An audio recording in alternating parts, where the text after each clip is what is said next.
It's not mines or wines. You can have mines and wines, and they're really recognizing that right now, and that's important. And it is carrying over to some of even the non-mining provinces are excited about this. The country is coming from very turbulent years of a lot of uncertainty, a lot of some people call it the dark ages.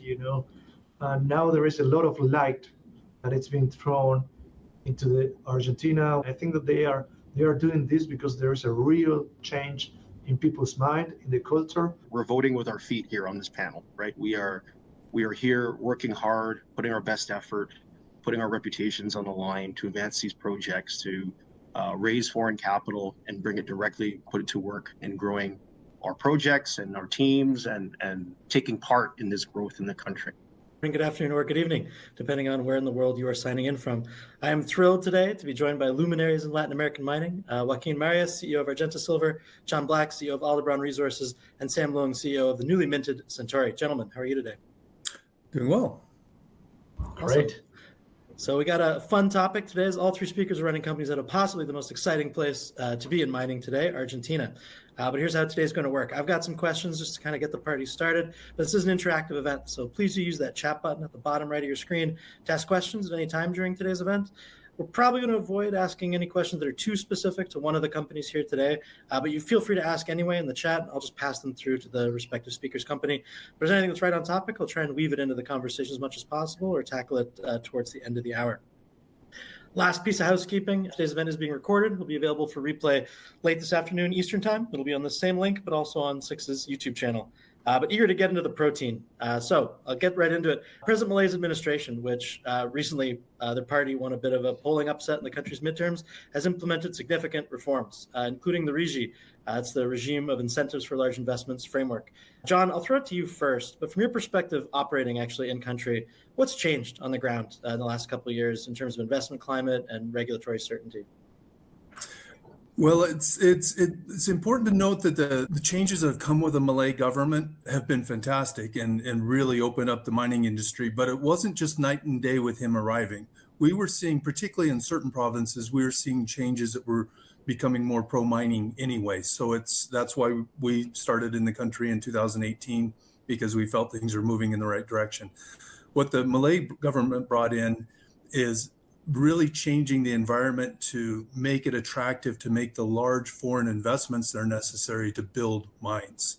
It was a good place for us to work. It was a good place for us to explore, but there wasn't much incentive for big companies to make the large amount of investment necessary to operate a mine. Our business strategy is to find a good project and de-risk it and sell it to a major company. It's kind of hard to do if they don't feel confident they can build a mine. So those changes have just opened the door for us now in terms of being able to have the end game open for mining companies now. They can actually make that investment. They can repatriate profits that come from that. And that's changed the scenario. So as far as operating on the ground, quite frankly, it's not particularly different for us. And in many ways, a little more competition, a lot more people showing up now. But the big change now is all of the major companies want to be involved in the country. And for those of us that are exploring and have interesting projects, that's exactly what we want to see. Sure, no, appreciate that. Joaquin, I'll throw it to you next. What do you think has changed, if anything, on the ground? Well, in the ground, actually, I think that John summarized that very well. I think that we are starting to see a lot of interest in the country, and I think that this is the perfect picture. Here you have John Black, CEO of Aldebaran Resources, who is a company that it's been there for a while, and suddenly you have two new companies on the scene, Centauri and Argenta. And this is happening right at this moment because all the attention it's been drove into the country. So on the field itself, there are some good changes, and this is what you see here. It's not only in mining companies, it's also affecting every other company. And there are a lot of companies that service the mining industry that are also being affected by this. You are starting to see more offer of different things. And you have like that. Let's put it this way: the range of things that you can choose now, that you have to choose, it's much wider than before. And that's also an advantage because it makes the industry more dynamic. It has a lot of competitiveness in there. So I think that's a great thing that we are starting to see now.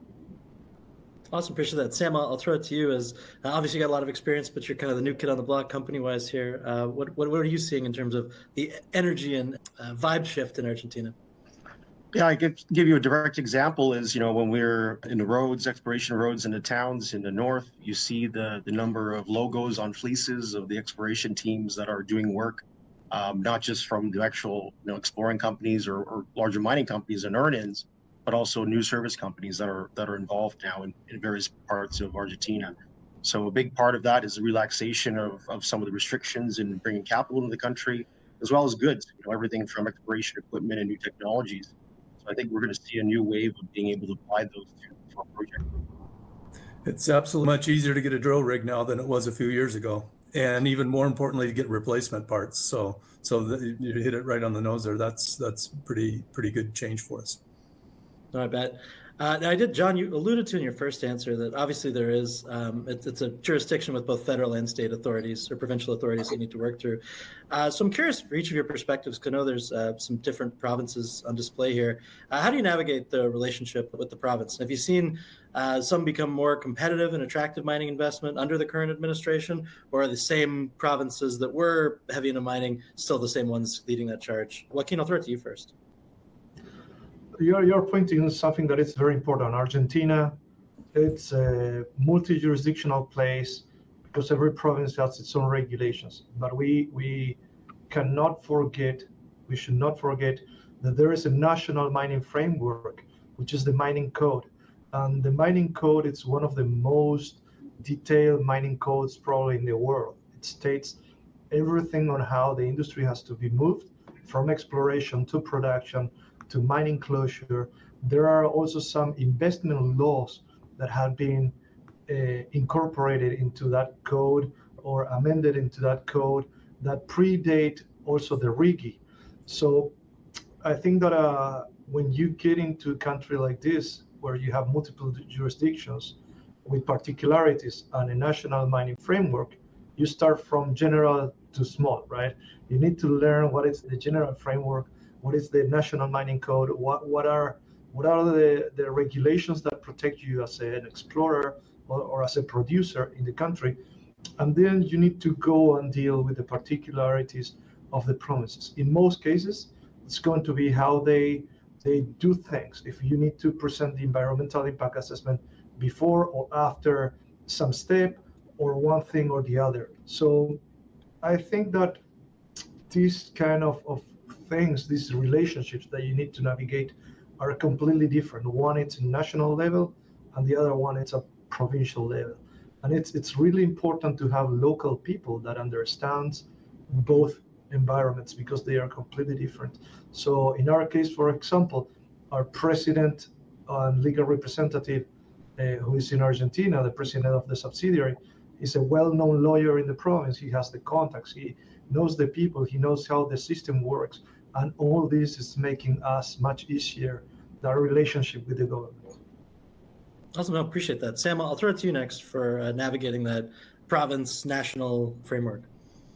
I think everything starts locally. It's really about the stakeholders and various regulatory and government representatives. I think we've worked hard to develop and maintain those. And in the Centauri case, with Aldebaran and Regulus and Interis, that history, you're talking about 20 years of presence in a whole region. So I think that's very important, and that show of continuity and consistency really resonates with stakeholders, right? Because government officials and regulation representatives can change over time with various governments and elections. But I think that's so far so good. I think that's been a consistent, flow within the provinces that we operate. I think on the second part of the question, kind of the impact, I think my view is we've seen a huge amount of investment in San Juan, particularly for copper, in Salta in the north for lithium. And I think they've led the way in changing the minds of neighboring provinces that previously were quite unfriendly or more full of red tape. And we're definitely seeing a change in tune and interest in the advancement of our projects or potential new concessions in those other provinces. Awesome. And John, I'll throw it to you. As somebody in the chat said, I know you operate in San Juan. They put it's going on in San Juan. So throw it to you for wrap up this question. Yeah, no, I think Sam and Joaquin have hit on the nose on this in the general description. And just kind of carrying Sam's last thought there a little bit farther. It's been really interesting. We've always worked in Salta, Jujuy, and San Juan, so we've been in the provinces that are most friendly for mining and have had good opportunities.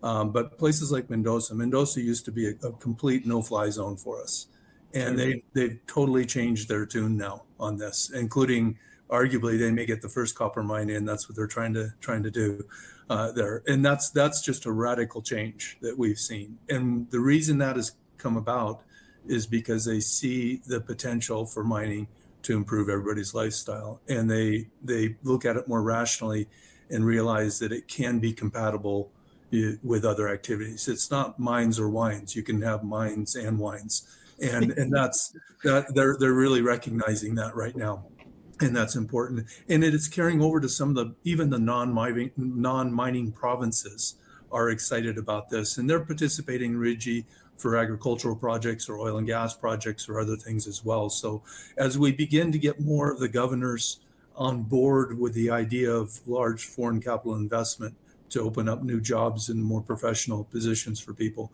that helps, because we can't simply, it's great if you're in a province that's pro-mining, but you still depend on what happens at the federal level and the national level. So it's important that we're seeing our industry embraced throughout the country and not just in the favorable provinces we're in.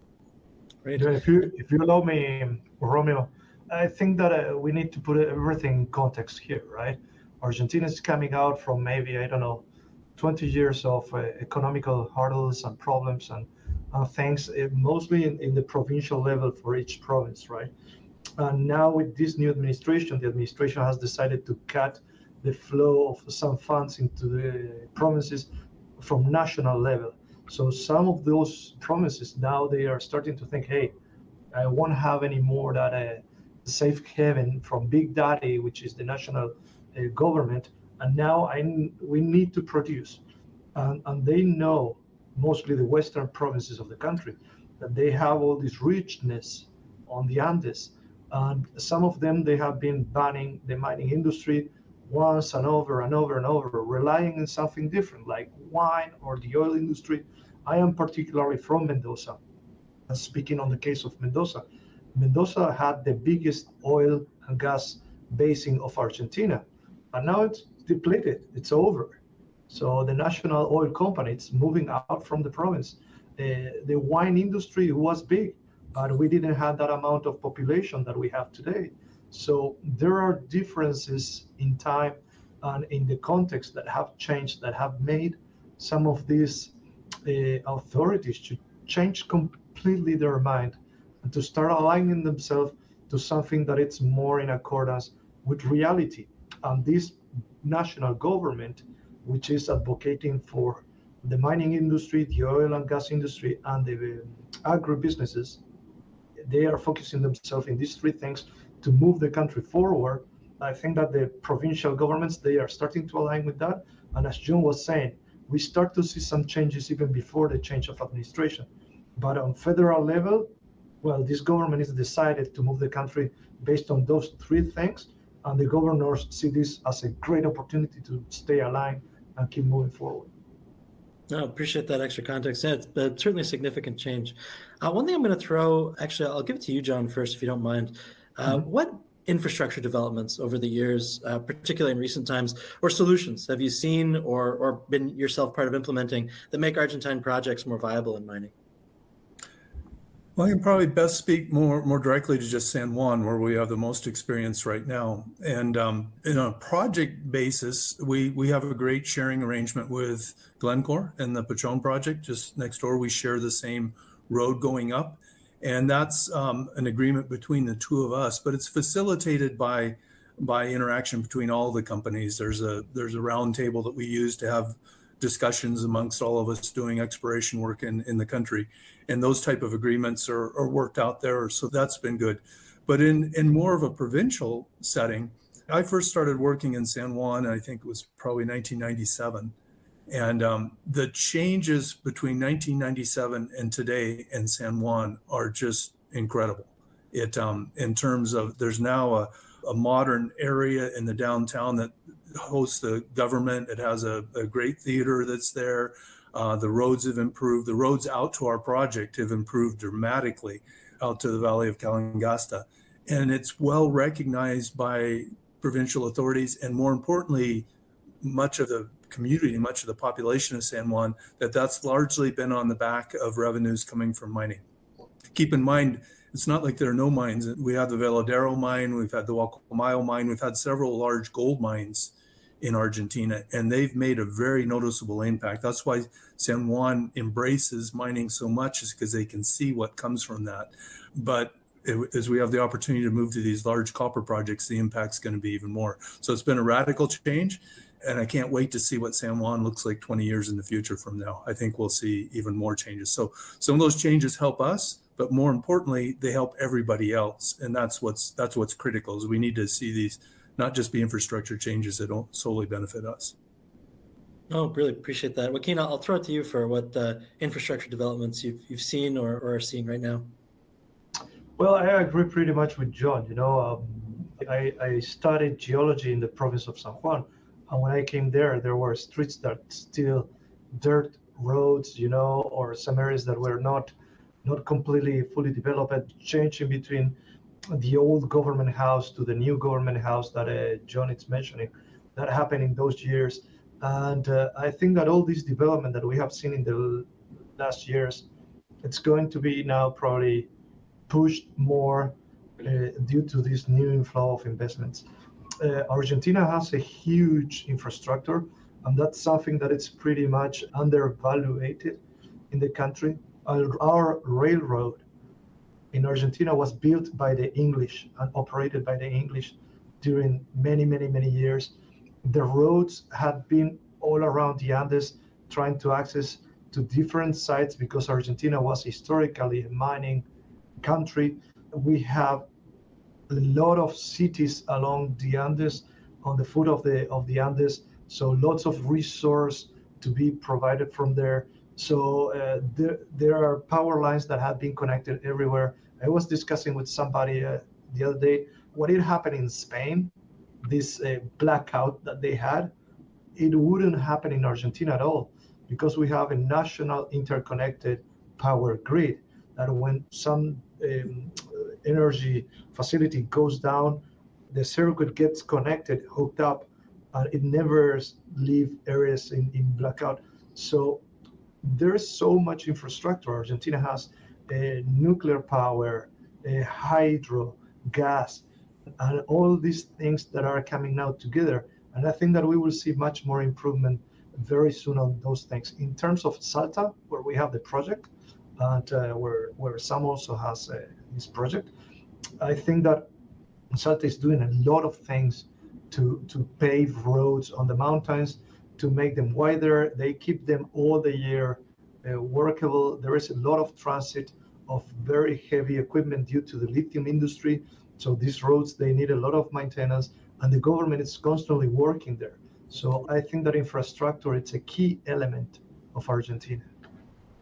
Awesome. Sam, I'll let you wrap up this question. Yeah, and I think it's a good segue to talk about the north. I mean, as Joaquin says, historically you have the borax mines, you have the sulfur mines in the north, and that the rail goes right through where our projects are collectively in Salta and beyond.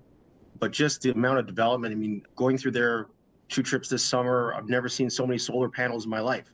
The number of mega solar projects, and this is just the beginning of the investment that's going in, and this is directly supporting the lithium mines to start and larger mines to come in the future with discovery. So I think we're seeing those as kind of strategic or indicators that any visitor can see, and we're obviously showcasing that in slides and presentations. You'll also, I mean, if you look strategically at companies like, you guys know I'm on the board of Abra Silver, and a key strategic shareholder in Abra is Central Puerto, which is one of the largest power utilities in Argentina that's publicly traded in NYSE. So there's also this element of attracting, or that I guess it's a synergy or a combined force between infrastructure development and non-mining type companies and stakeholders supporting mining projects and exploration and vice versa. So I think that's John's point earlier, and we're seeing it in action every day, every week. Great. And I'll start with you on the next one, Sam, as well. I know mining companies working out of Argentina obviously need to attract international capital, like everywhere. But there are still, I think, some outdated concerns, in my opinion, about currency risk and macro instability. So my question is, how are you positioning the company and projects to overcome those kind of outdated concerns when people are talking about Argentina? Yeah, I think the key thing is the national regulatory changes in currency are allowing us to make better plans. So there's more predictability in operations and our budgets. That's something that everyone operating in Argentina and raising money in Canada or US, et cetera, it's been a key risk and how we deal with FX and timing of how we bring money into the country. So I think we're finding new efficiencies, and this is part of the planning as we do the spin out with John and the team at Aldebaran. So I think we continue to be cautious, but we've seen the improvements over the last 2 years, and we're obviously working towards even more stability after this election. So I think that's a huge part of what we're going after. A new factor as well, and I think I mentioned in the last question, is the involvement of domestic business community in what we're doing. So whether it's real estate, whether it's infrastructure or utilities, like we said, there are now more and more entrepreneurs from other sectors taking interest in what we're doing, and it helps with the multiplier effect of what we're trying to do in socioeconomic development. Great. Joaquin, I'll throw it to you next for how are you positioning Argenta to kind of overcome those concerns that international capital might have? First of all, I want to start saying this. When you are just about to jump from a plane with a parachute, you are thinking, okay, is the parachute going to open? Is this safe? There is that voice behind you telling, hey, people just jump on parachutes and the parachutes, they open, right? It's the same when you jump on a plane. Is my plane going to crash? The 10 previous planes didn't crash. So we need to think about what's the history and what is the record. So let's look in the past. Pan American Silver, the Grosso Group, Regulus, with a presence of maybe 20 years in the region, and many other ones. We have Gold Corp, we have Anglo. There are so many companies that have been for so long in the country. You need to see the timeline and try to understand what was happening in between. There were great times of the country, and there were really bad times of the country in between the time that they were operating in Argentina. So I think that, again, this is like the plane is just about to leave, and we need to think, what happened to those companies that were very tenacious, that they were very persistent? What happened to those companies? The Lundin family, Jose Maria, and all these projects, all of them succeed. But the success is because they have been persistent, and they have known how to navigate these problems, but also they didn't let these problems to affect them, or they didn't change their mind in terms of the long future of the country. Argenta Silver, I think that for us, we don't see that immediate risk as a risk per se. I'm planning on a long-term future for a project. Look, Abra Silver, they started 7 years ago. Now they are presenting a PFS. So it's because they have been very persistent, and they were in the middle of one of the worst governments of the history of the country. So for us, we have a commodity that it's giving us a lot of sense of security. And the other thing about our project is that it's 100% pure silver.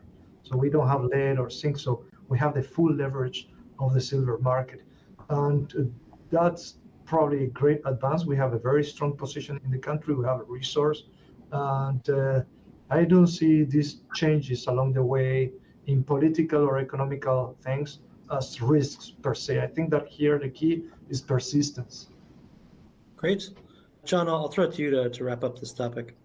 Yeah, just a few additional thoughts on this. I think your question a year or two ago was probably more appropriate than right now. Today, I'm a little more concerned that everybody's on board with Argentina, to be honest with you. I think things have gotten out, and people are pretty aware that it's there.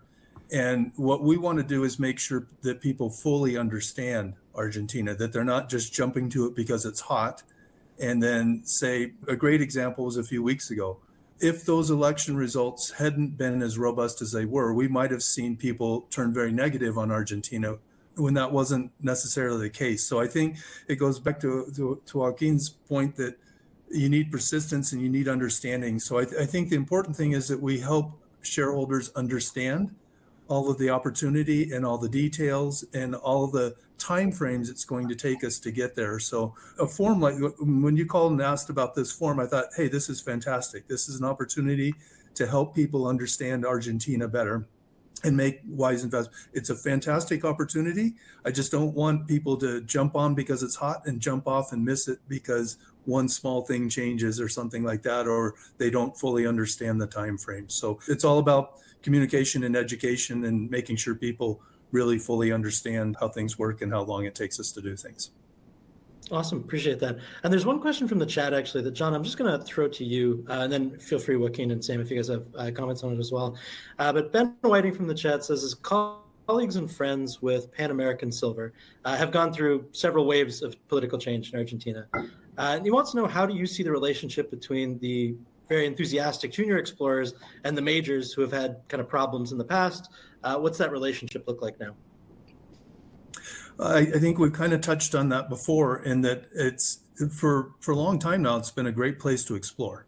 It's been relatively inexpensive. There are some challenges on getting materials and people we need and things like that, but there haven't been any issues on exploring particularly. Where the challenge has been is to put things into production. And so that's, I think, is the sort of binary nature between the experience of a junior explorer and a mining company trying to mine.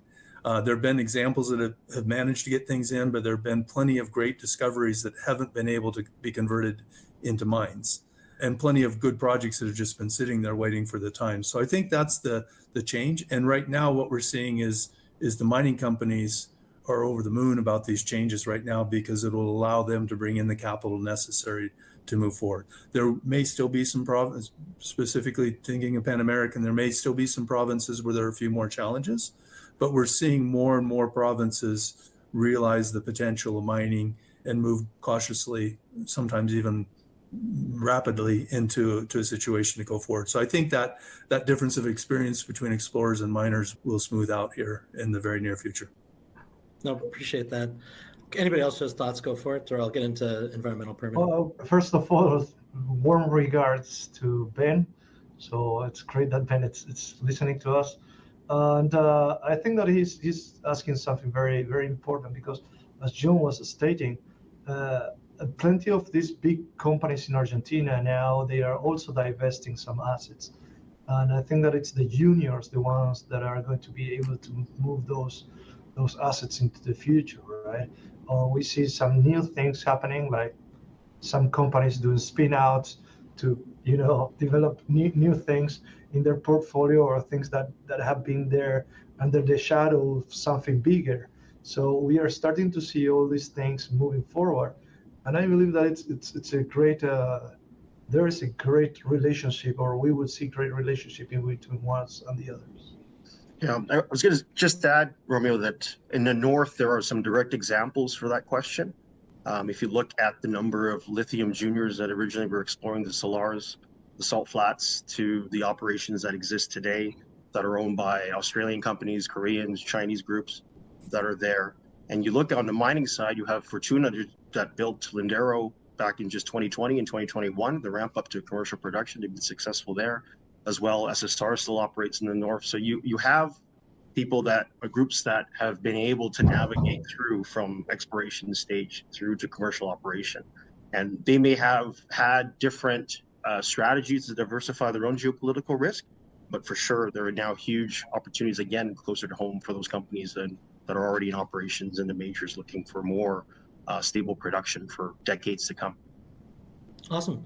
No, thanks. And thanks, Ben, for the great question.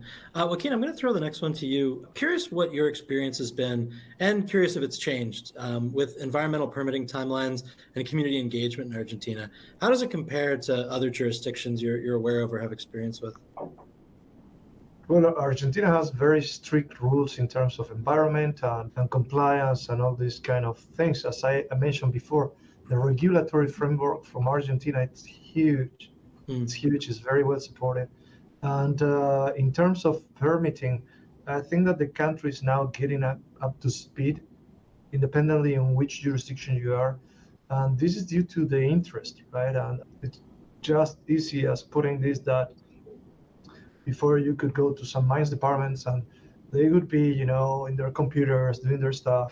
And now you get there and they are all up to speed because the government, the administration is pushing the environmental secretaries or the environmental departments to move things forward quick because they see that the time is now.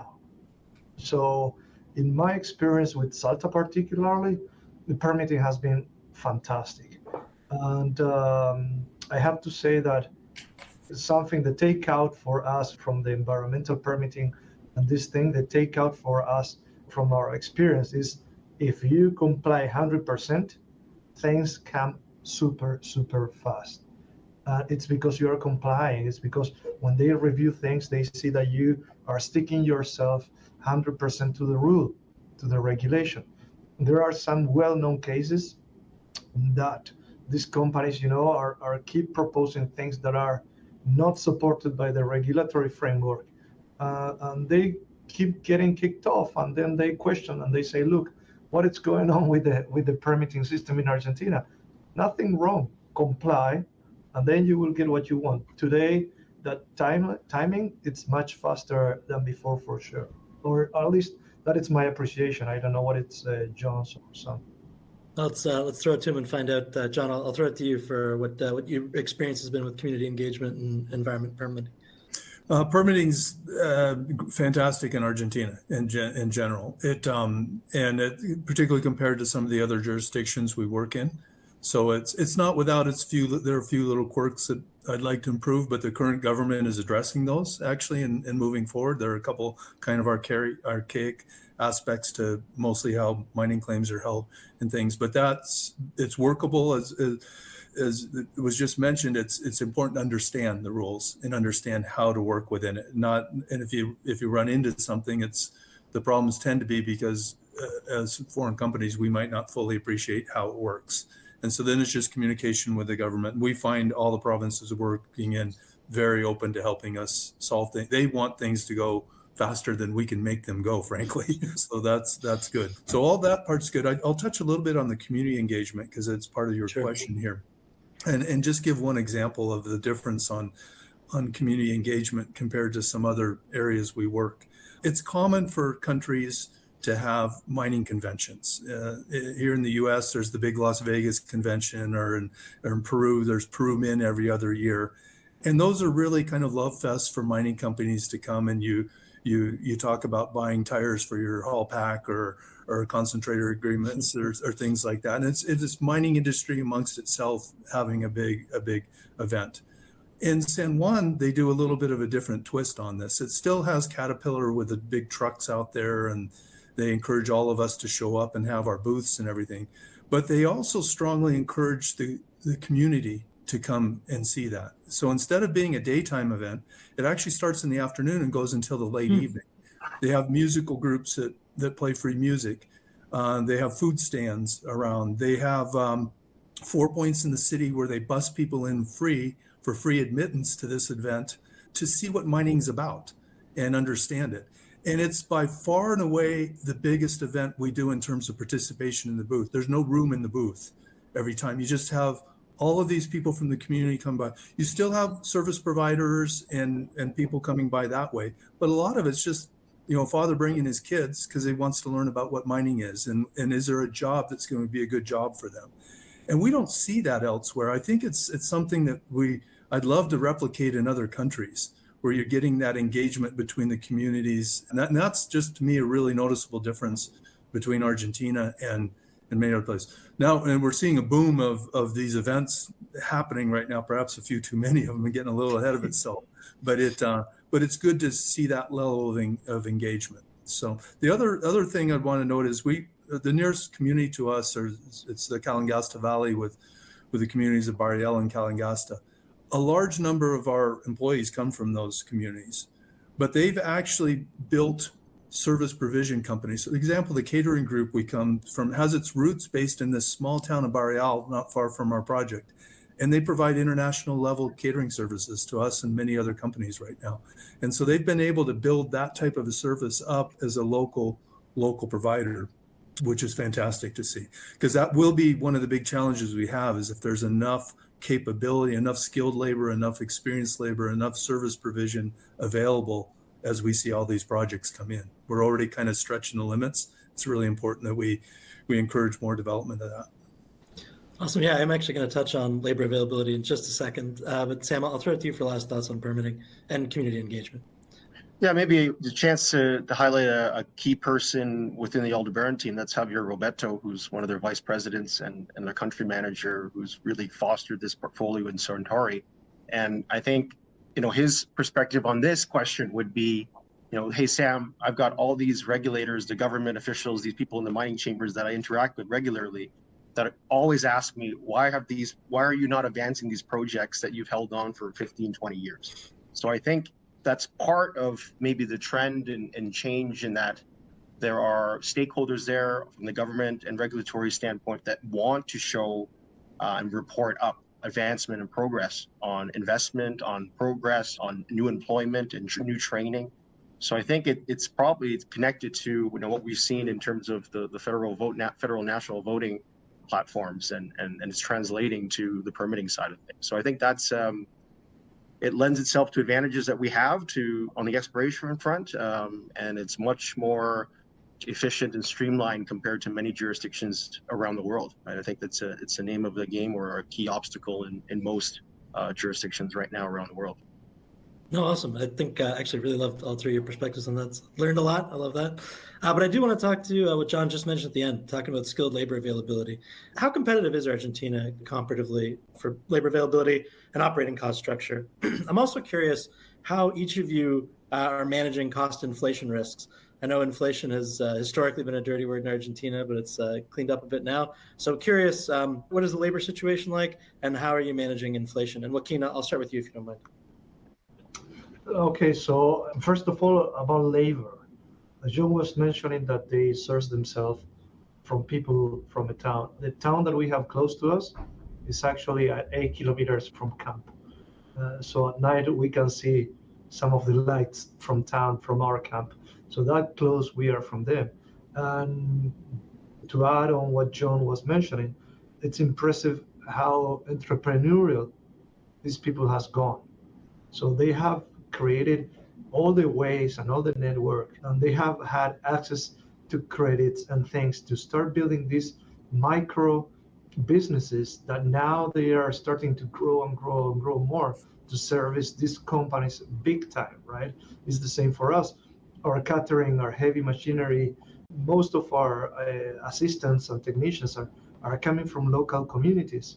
And you go there and you talk literally with the manager and the owner of the company, and he will be very honest with you. He will go like, look, this is what we can do, and if you give me some days more, I will try to find it for you, because they want to grow, and there is a lot of labor.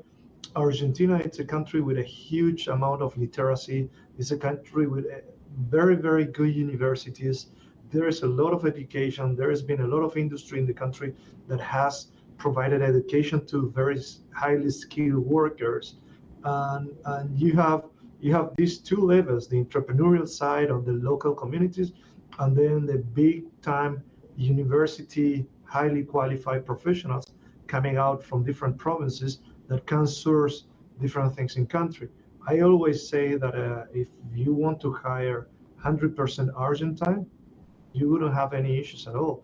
It's all there in the country. And I don't want to miss the other part of the question, which is the inflation. Inflation, we also say in Argentina that you have to get your dollars and put them under your mattress, right? So that is going to protect you against inflation. I think that the same is happening at company levels. So the companies will have this financial engineering where you know exactly when to pay and what to pay. You also know when you should have your treasury in dollars or in pesos, and it's a whole financial engineering that you have to work. out. And I think that the CEOs that we manage Argentine companies, we became kind of experts in knowing of all this engineering behind, because it's kind of tricky, and you need to understand very well what's going on so you don't lose money along the way. Sometimes you're in a very advantageous position where you will be having some contracts in dollars, and then you will take some profit for that. So in some other cases, you will have contracts in peso, and you will have a profit for that. And there are some occasions where obviously you will end up losing something on that foreign exchange or on the inflation side of things.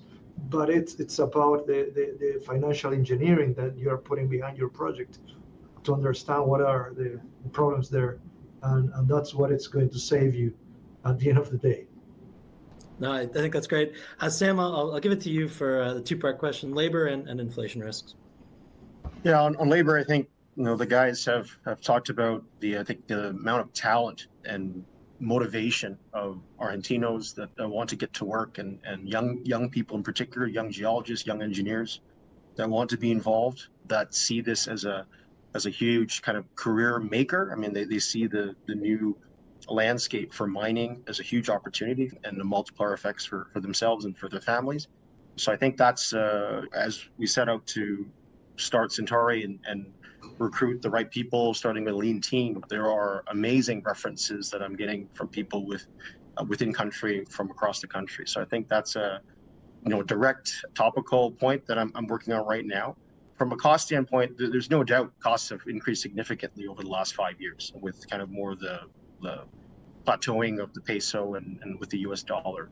But the key points there from my standpoint are that it was so artificially cheap to explore and work in Argentina compared to other countries in South America and across the Americas, that even with the cost increase to work in Argentina is still very competitive compared to Chile or Ecuador or Brazil or Canada or the US.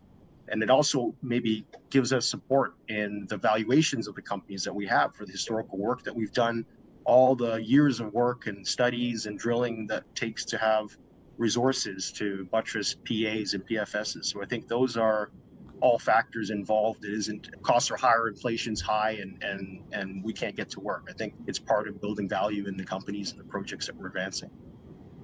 I really appreciate that one. And John, I'll throw it to you to wrap this one up.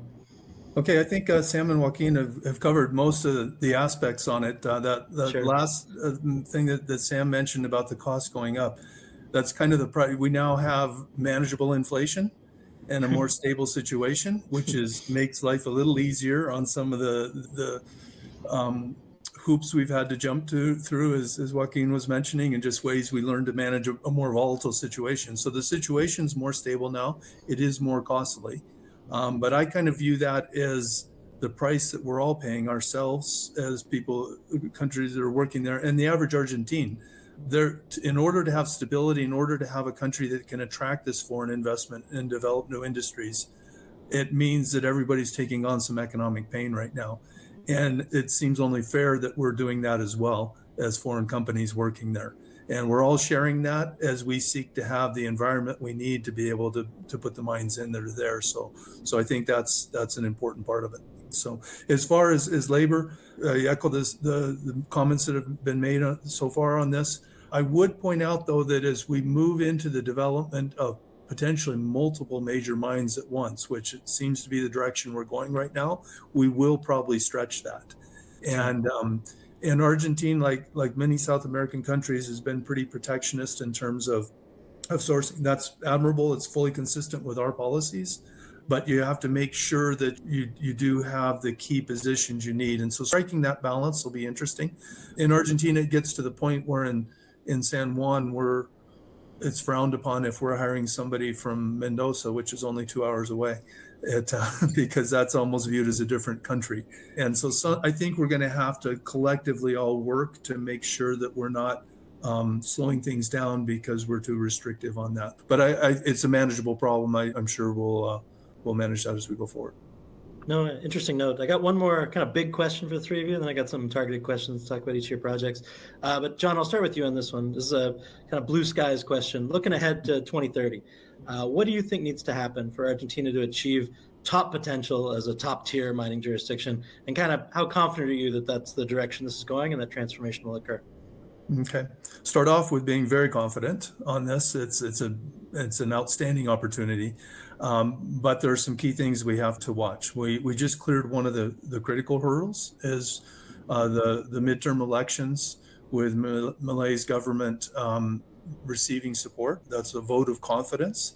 Not saying that people are happy with their life right now, but it's saying that they're still confident with allowing his changes to go forward. But we really have probably 2 years to collectively begin to produce some tangible results from that. In the sense that now we see splashy headlines about this company agreeing to invest this amount of money to build a mine.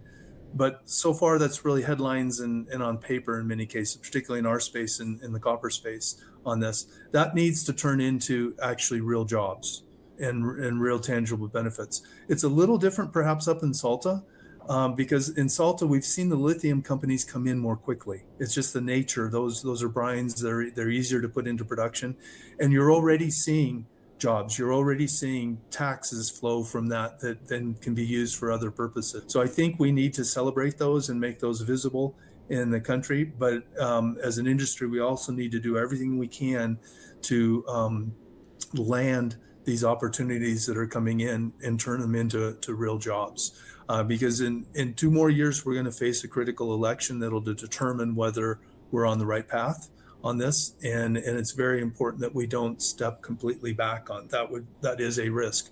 And so the best way we can do that is show that the path that Argentina's chose to take right now is the correct path and will produce results. But we collectively have to get those results visible. No, appreciate that. Joaquin, I'll throw it to you for some crystal ball gazing. Let's look into the future and see what 2030 has. Well, how confident I am, I think that I'm extremely confident. As I said before in this conversation, the country is coming from very turbulent years of a lot of uncertainty, a lot of, some people call it the dark ages, and now there is a lot of light that it's been thrown into the Argentina. We are talking here about plenty of these things, like now we understand better this, or we can control this, or inflation is under control and there is more transparency here and there. We have 2 more years of Milei in Argentina. That means that until 2027, we will see more of these politics. And I think that it's going probably to pave the way into the future.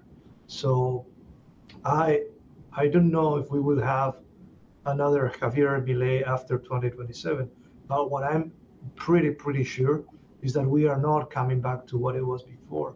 That's my feeling, right?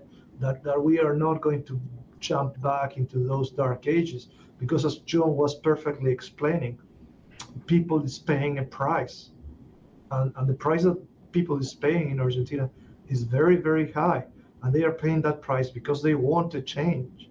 So if they then go back, they will be putting in peril that those years that they were struggling, right? It would be in vain.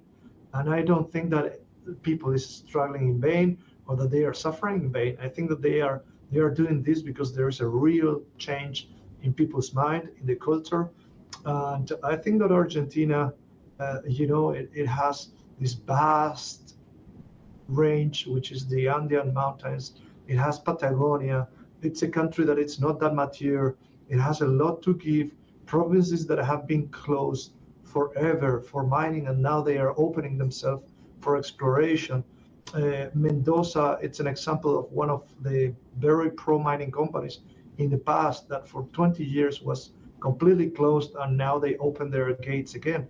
So we will see things that are going to be very interesting probably in the next 2 years, and I hope that those are the ones that pave the future of the Argentina that we want to see in 2030. Awesome. Sam, I'll leave it to you to prognosticate last before I've got some specific questions for each of you. It's one of your more interesting questions today. On the confidence, I think my best answer is that we're voting with our feet here on this panel, right? We are here working hard, putting our best effort, putting our reputations on the line to advance these projects, to raise foreign capital and bring it directly, put it to work in growing our projects and our teams and taking part in this growth in the country. On the part that you mentioned, I think top tier, in 2030. I would argue that Argentina is already top tier from a resource standpoint in terms of contained copper in particular, and lithium and gold and silver. It's top tier from a resource standpoint. But to John's point, it's about demonstrating or unlocking that and turning that into production. So maybe the measure in my mind for top tier from a production standpoint is, the number of SAG mills that will be running, in 5 years or 10 years or 20 years, towards, the potential of the resources can show that Argentina can produce over a million tons of copper a year. It will be a major copper producer for the next 50 years or 100 years. So I think there's a lot longer timeline to that, but I think there are aspects of Argentina that already makes it a top tier, and that's why you see the majors coming in a big way. Awesome. Yeah, just to add there, Argentina, despite all these turbulent years that I'm talking about, and despite all this that it's been happening in the last 20, 25 years since these things changed, Argentina is still one of the top gold producers of Latin America. It's one of the top 10 largest producers of silver in the world, top producer of lithium, top producer of some grains, top producer of shale oil and gas. So it's top producer in many, many things. So I fully agree with Sam that it's top tier in many things. Imagine what it could be if things are completely changed for good. Awesome. Sam, I want to get into a really specific question for you. Obviously, as the new Centauri takes off, what strategic advantages does your company have being spun out as kind of a focused vehicle for Aldebaran satellite deposits? And how does that structure optimize the path to development for those assets? Long question. Thanks, Romeo. I think for Centauri, the real foundation of it is the background work, the 20 years plus that John Black and Kevin Heather and the team have held on to these projects and collected and maintained the historical work and data and ideas and targets, and stubbornly, in a way, held on to them despite many suitors coming to try to get these projects. So I think that foundation and included is Rio Grande, the deposit that we have historical indicated and inferred resources on. It's a great start to what we can do and raise new money to apply and look at how do we kind of increase the probability of exploration success. So I think from out of the gate standpoint for Centauri, we've raised the seed capital here in the past couple of weeks here, closed that seed capital round. It allows us to do this work, to get all our permits and et cetera in order, to start planning for our HR aspects for our team and getting to work. And we're right there. There's already an established Corp facility and office in Salta that the Aldebaran team has formed and maintained. And there's very, very strong continuity from that standpoint. In addition, I think it's one of the reasons why I'm involved in leading the charge to Centauri is my involvement with Abra Silver. As Diablios becomes a really strong project and into a construction decision next year, there's also manpower there that we're able to obtain from the exploration team. That's kind of some people that are coming loose. So there's a lot of synergies there, and Joaquin will know as well in the north, there's lots of synergies, lots going on, and that's a big part of the advantages that we try to keep in line. Great. Joaquin, I'll get to you. I know Argenta recently announced significant drill results and that expanded mineralization at Aldebaran, and we talked about it just a couple of weeks ago. But I'm curious for the folks in the room, how are these results reshaping resource expansion strategy and timeline towards the next big milestone for Argenta? Well, I think that the most important is that we have identified this continuity on the resource through those great drill results. So we now know that we might be drilling in areas that won't have as much risk as initially thought.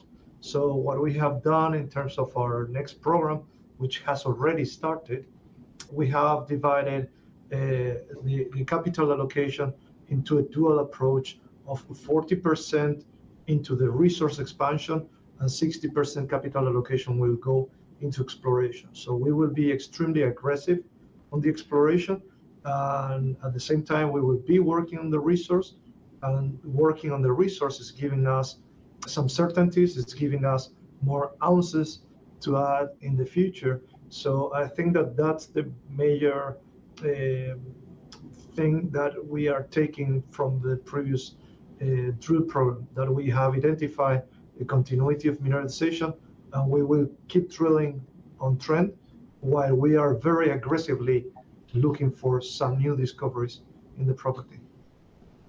Awesome, thank you. And John, I know we just talked last week, obviously, I released your PEA at Altar. What's up next for Aldebaran? Well, as you mentioned, that was a pretty big milestone for us to get that PEA out. As part of our strategy, we first start on showing how big the deposit is, and then the PEA is the first step where you start to show what it could look like as a mine. And I think we demonstrated that there's a very viable pathway forward as a traditional concentrator case. We've also shown there's an equally viable pathway forward as primary sulfide leach utilizing the Newton technology. So we have two great pathways we can pursue going forward. And we have a very active year coming up on this. Our objective is to get to pre-feasibility stage by the end of 2026, which is only 14 months from now. That's a pretty aggressive time frame. We do have the benefit that the majority of our resources utilized in the PEA, so 80% of the resources in the PEA are already at indicated and measured status. That's important because when we go to a pre-feas study, we can only use measured and indicated. We can't use inferred resources. So we have a little bit of conversion work to do on that, but it's not bad. So that keeps our costs down and keeps the time frame down and allows us to aggressively pursue the PFS by the end of next year. As part of that process, we'll be applying for RIGI status on this. That's such a key benefit to lock in for a project right now. And we're fortunate that sometimes people say it's first to be second on this, and that it's nice to have groups that have already applied for RIGI and successfully received their RIGI approval on this, because it was a process. It's a great concept that the Malay government has put out, but it still needed to be tested a little bit to see in practicality how does it work and fine tune it. And I think the government's better prepared to receive these now and can turn them around more quickly and can provide us more guidance on what they're looking for. So we will certainly within the next year be applying for that status and obtaining that to have the project go forward. So those are the two big milestones coming up, is that RIGI application and also the pre-feasibility study, which we see by the end of next calendar year. Awesome. Well, thank you all so much for this conversation. I know we snuck right towards the end of the hour, so appreciate you sticking with me. And whenever there's an audience this big in the room, I always have to say thank you for behaving. I appreciate it very much. You guys are great with a lot of good questions. Really appreciate everybody's time. I hope you share the replay when it pops into your inbox. But Joaquin, Sam, John, this was great. Thank you.